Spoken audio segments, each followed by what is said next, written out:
A reading from the wisdom of Proverbs, the 31st chapter. A woman of strength, who can find? She is far more precious than jewels. The heart of her husband trusts in her, and he will have no lack of gain. She does him good and not harm all the days of her life. She seeks wool and flax and works with willing hands. She is like the ships of the merchant. She brings her food from far away. She rises while it is still night and provides food for her household and tasks for her female servants. She considers a field and buys it. With the fruit of her hands, she plants a vineyard.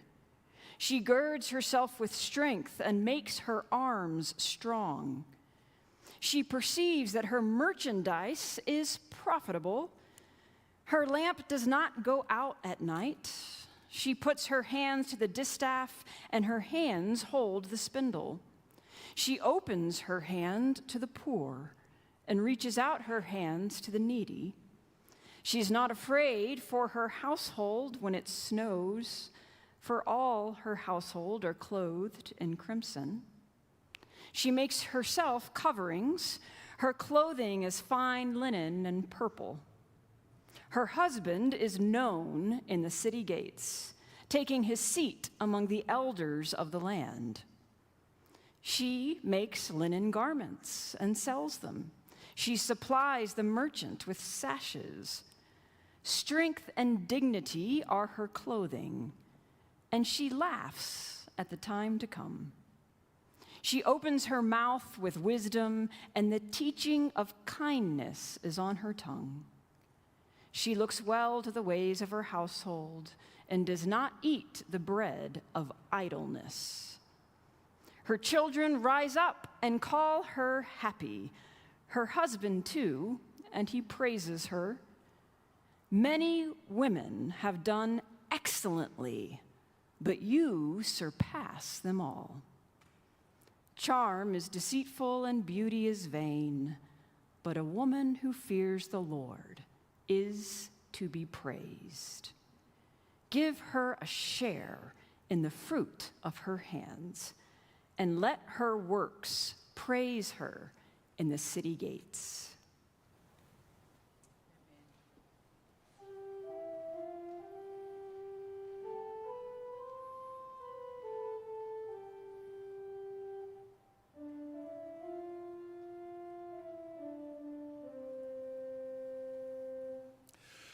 They are like trees planted by streams of water, and their leaves do not wither.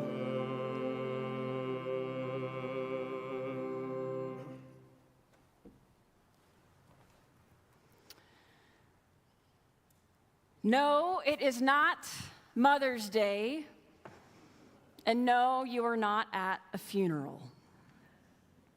But yes, we just read Proverbs 31.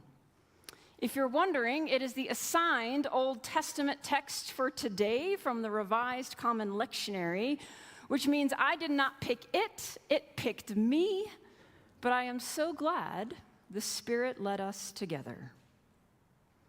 Because despite some verses in this reading being decisively patriarchal when they're read in isolation, defining a woman in relationship just to her children or to her husband, the truth is this text is inherently a celebratory one, honoring women as fully human, as deserving of respect, as savvy, wise, creative, generous, and capable of excellence in all they do as partners, parents, and professionals. For certain, as Diana Butler Bass notes, this passage is often hijacked by conservative Christians to keep women, quote, in their place, right? To tell us what to do and how to do it. But it is surprisingly an apt description of contemporary women, even of religious feminists, she says. Did you note how this passage defies the typical debate of stay-at-home mom versus working outside the home mom?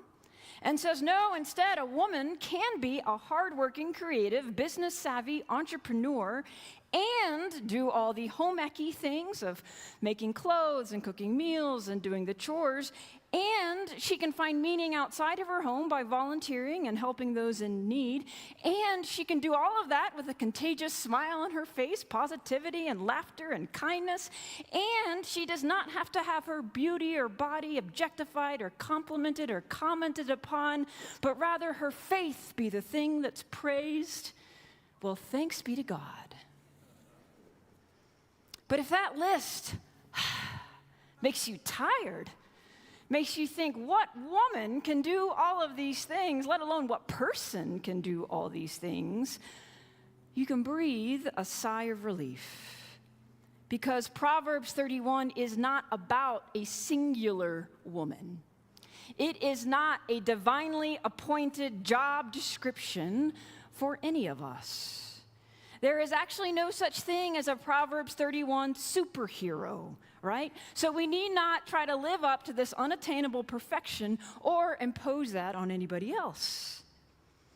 In reality, biblical scholars tell us that this text is most likely a compilation of qualities from many different kinds of women, personified in one entity as Lady Wisdom, a divine presence who has inspired people for generations. Don't miss this now, right?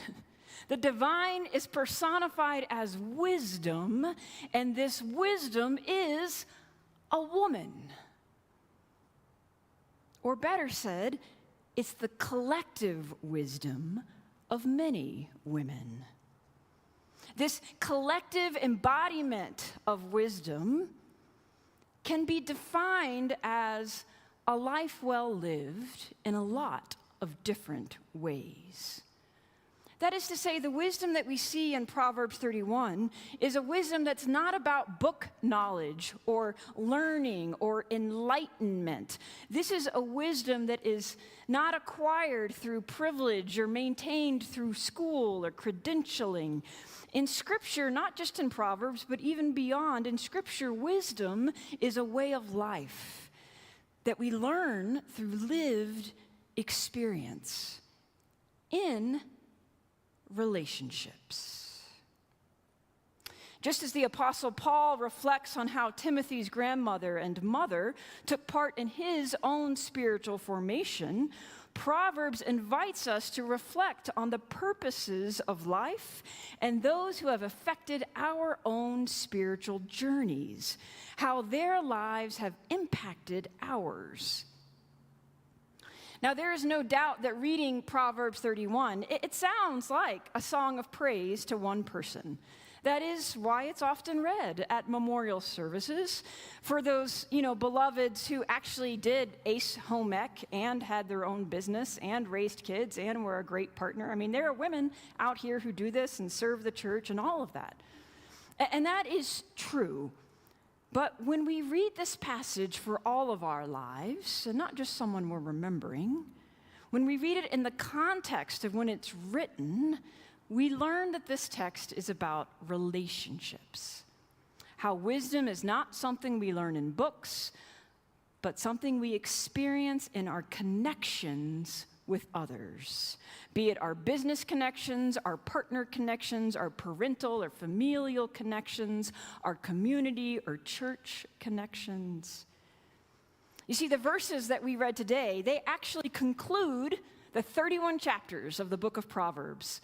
You remember that this book begins with wisdom crying out in the streets at one of the busiest intersections in our lives, saying, "How long, O simple ones, will you love being simple?"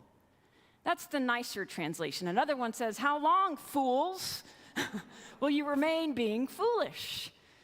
Lady Wisdom says, "Give heed to what I say. I'm about to pour out my thoughts to you, make my words known to you." And that she does. For the next 9 chapters or so, she talks about how wisdom can inform our relationships, right? She speaks with practical advice about how to be in partnership, how to parent. She talks about how to be in community. My favorite, telling those who are lazy to look at the ants to see how to work together. Go to the ants, you lazy bones, she says. Consider their ways and be wise. She is straightforward. And she doesn't shy away from uncomfortable conversations. She speaks to children about the false attractions of adultery in chapter 7. She reminds us that she was with God at creation in chapter 8, and that she built the table that we feast around in chapter 9. And she lifts off the gifts of wisdom, gifts of advice, insight, righteousness, and justice. And then after that, she gives us 20 chapters of wise sayings that run the gamut in tone and purpose. There's the obvious, like a gossip goes around telling secrets. One who is trustworthy keeps confidence.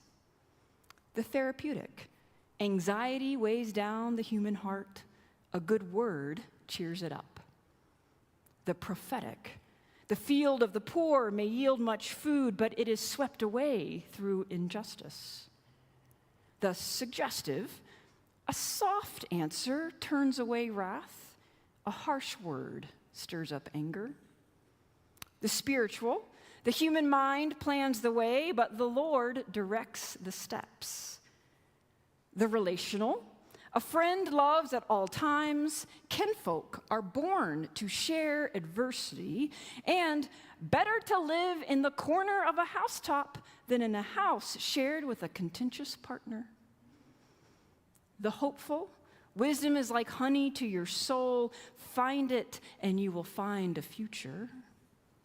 The straightforward, partiality in judging is not good. The comical, like a dog that returns to its vomit, is a fool who reverts to his folly. And the flat-out blunt, for as pressing milk produces curds, and pressing the nose produces blood, so pressing anger produces strife. The humbling, do not boast about tomorrow, for you do not know what a day may bring. And the call to action, speak out for those who cannot speak, for the rights of all the destitute, defend the rights of the poor and the needy. That verse, by the way, is the very last in the wisdom sayings, right before our text begins today, framing yet again this personification of wisdom that translates into our need to be with and for one another in the world. We do not need more knowledge for the sake of knowledge, right? We need wisdom because it teaches how to care for each other, how to be in relationship with each other. We need wisdom to show us how to be the good in the world, how to live and love together. And the reason I just gave you this highlight reel of Proverbs, and that is all in there and much more. So if you're looking for something to read this week, I highly recommend Proverbs. Because we cannot fully understand this last chapter without knowing that before it comes this voice of wisdom that's been teaching us through relational truths over and over and over again. And it's empowering to know that Lady Wisdom herself is telling us that this is something that is accessible to all of us. If we have people in our lives, we can learn from them how to be wise in caring for our children, in working with our husband or wife or partner, in serving the poor, in being a good business person, right? We learn things all along the way that give us wisdom and teach us how we are to be in the world. You could say that Proverbs reveals that to have a deeper connection with God, you need first a deeper connection with others. For we are wisdom holders for the world. But it's not something that happens passively. It happens actively, giving and receiving our gifts with one another.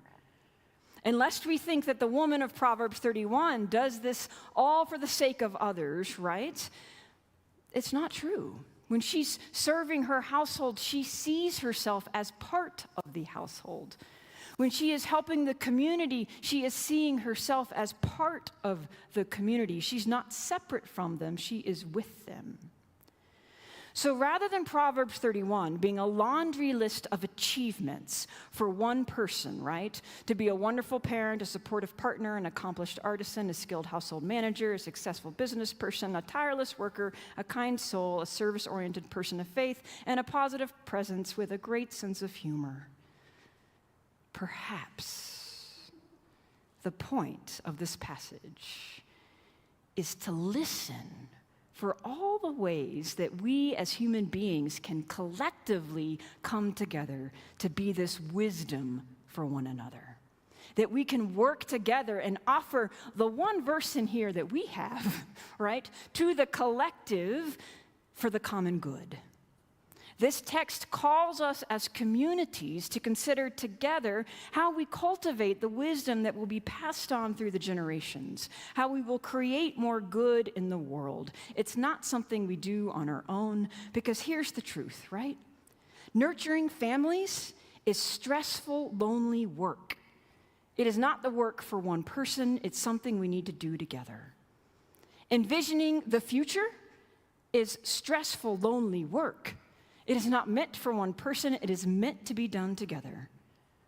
Making wise use of the resources available to us is stressful, lonely work. It is not meant for one person, it's meant for us to do together.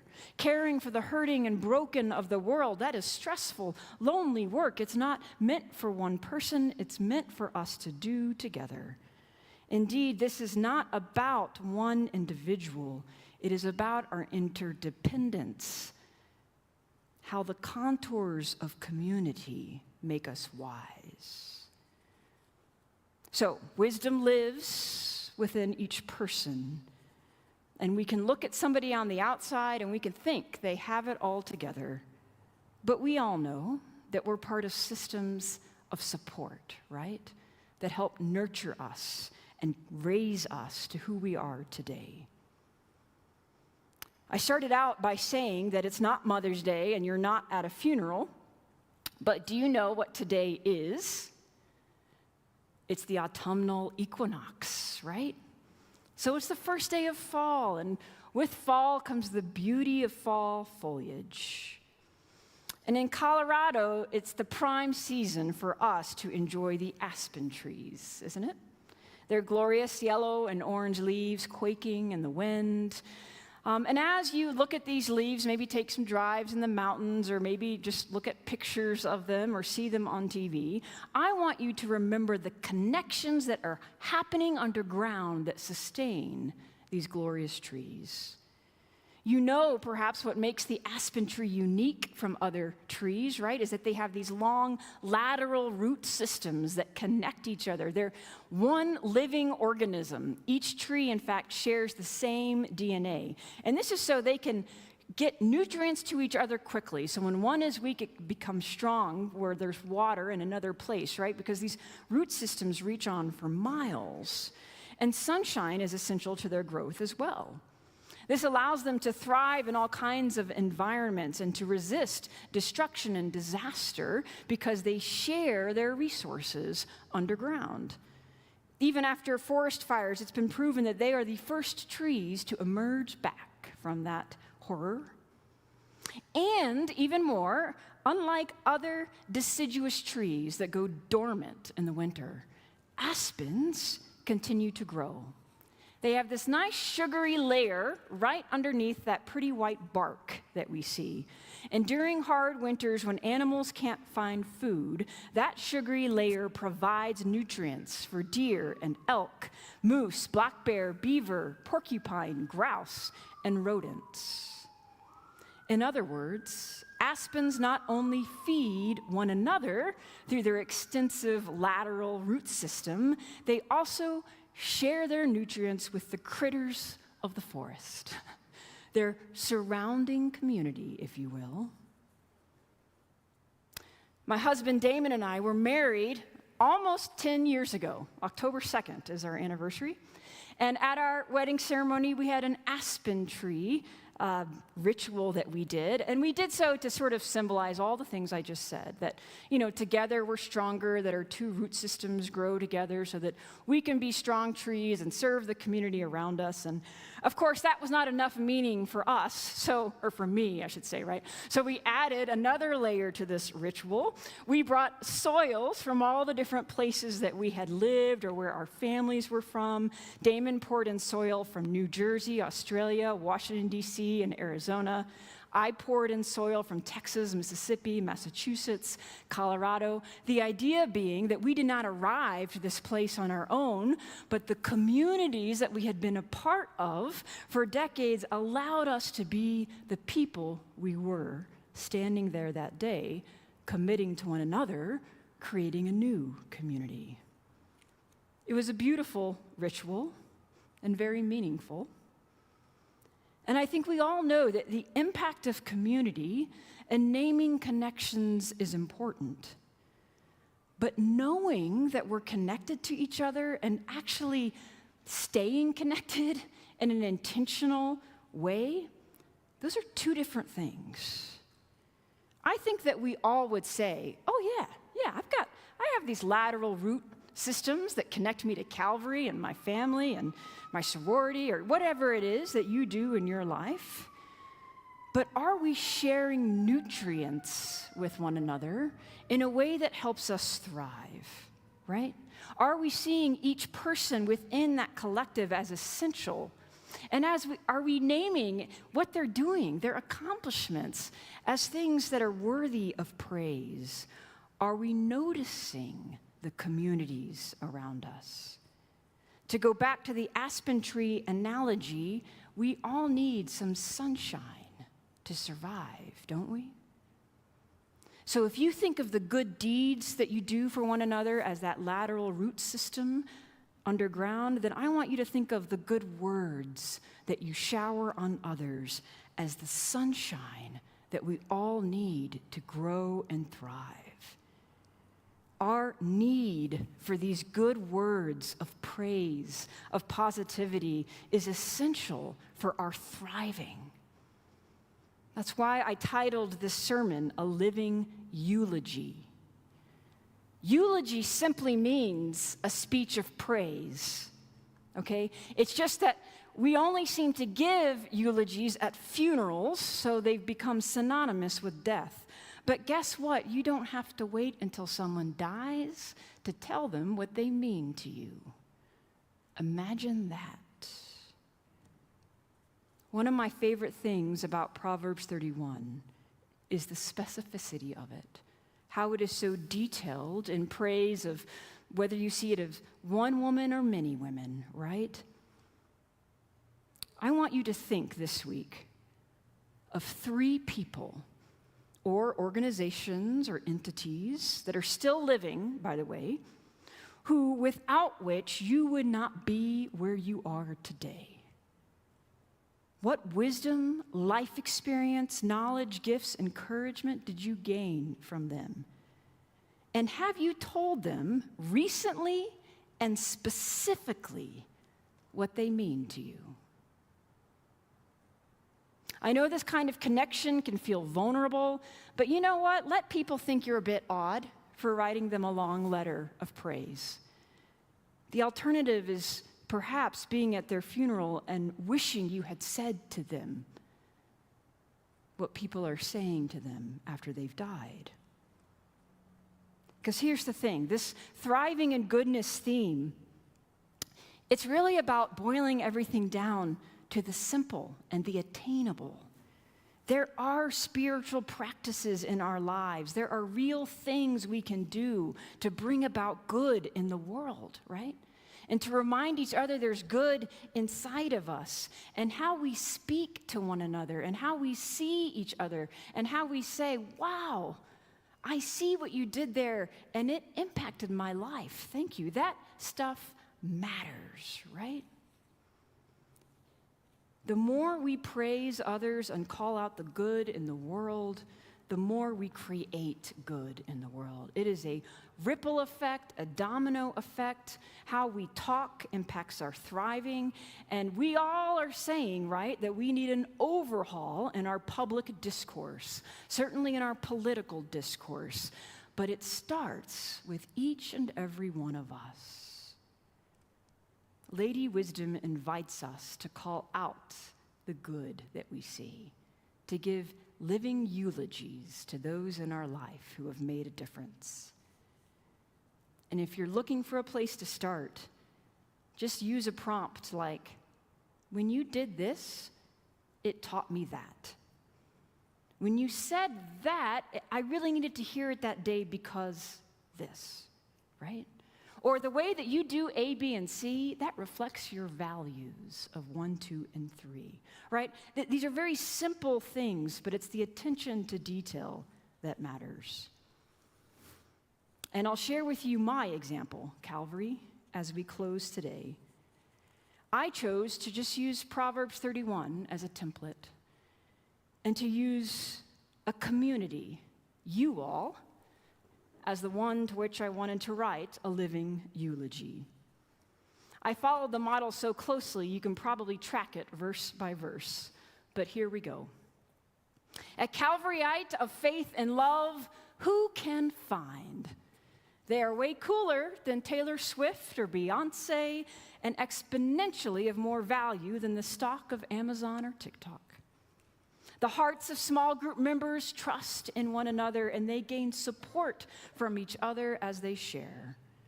The Blessings volunteers do good for the community and not harm all of the Mondays that they welcome and serve. The quilters and the knitters, they use thread and yarn, crafting compassionate creations of comfort and blessing with willing and skilled hands. The church hostess is like the greatest caterer in the city, gathering food from all kinds of places to create a spread for all, the ushers and greeters inviting people in. The preacher rises while it is still night to sermonize and provide spiritual food for her household of faith, her staff organizing asana tasks to enhance ministry. The property deacons consider the parking lots and the HVACs and the tech cables, and they buy the things they need with the labor of their hands. They keep the building up to date. The connecting gifts with needs deacons gird themselves with the strength of their community, recognizing that the gifts of many make strong the arms of ministry. The staff relations deacons perceive their staff is beneficial, their light shining continually to inspire. The formation and engagement deacons are skilled in cultivating opportunities to plan and serve, diligent in keeping Calvary going. Family Promise coordinators and volunteers open their hands and hearts to the unhoused, providing hospitality, hope, conversation, meals, and transportation to families in need. And oh no, the congregants are not afraid when it snows, for the parking lot is plowed and the sidewalks have the ice melt spread out and the building is toasty warm. The worship team places paraments out for each season, beautiful cloths of all colors and textures. Calvary's vision is known in the city of Denver, taking its seat at Pride Fest, at the Colorado Faith Communities United to End Gun Violence, taking its seat at Stedman Elementary School with New Hope, at the Tamarack Family Shelter community meetings. Calvary's financial wellness deacons create commitment cards and budgets and invite generosity, supplying us with multiple ways to give. Strength and dignity are the qualities of our co-moderators, laughing and bringing joy as they lead. The Calvary Choir opens their mouths, singing wisdom and blessing, and our church school teachers teach with inspiring kindness and knowledge. The vision and discernment deacons look over the ways of the Calvary household, evaluating, discerning, not letting us idle in sameness or habit. The children of Calvary run up to the step on Sunday mornings, giving praise to those who lead them, the youth giving thanks for camp and connections. Many churches have done well in their contexts. Yet, Calvary, you have done excellently, responding to unprecedented challenge and change with grace, flexibility, and love. Fake smiles and pretty buildings ring hollow, but an authentically loving congregation welcomes people as they are and honors the awe of God in the belovedness of each. So, give this church a share of the harvest that we share with the world. And let our missionaries and our partnerships and the people impacted by our service praise Calvary through Yelp and Google reviews online, right? Through sharing our YouTube live stream link on social media and inviting a friend to church. That's the modern day version of spreading the good news in the town square. Friends, when we offer living eulogies to individuals or communities, when we offer words of praise, we help each other thrive. These words are like sunshine for the soul. And when our days are lonely and the world is scary and hard, these living eulogies truly help us stay planted by the streams of water, as the psalmist says, so that our leaves thrive and grow and do not wither. Amen.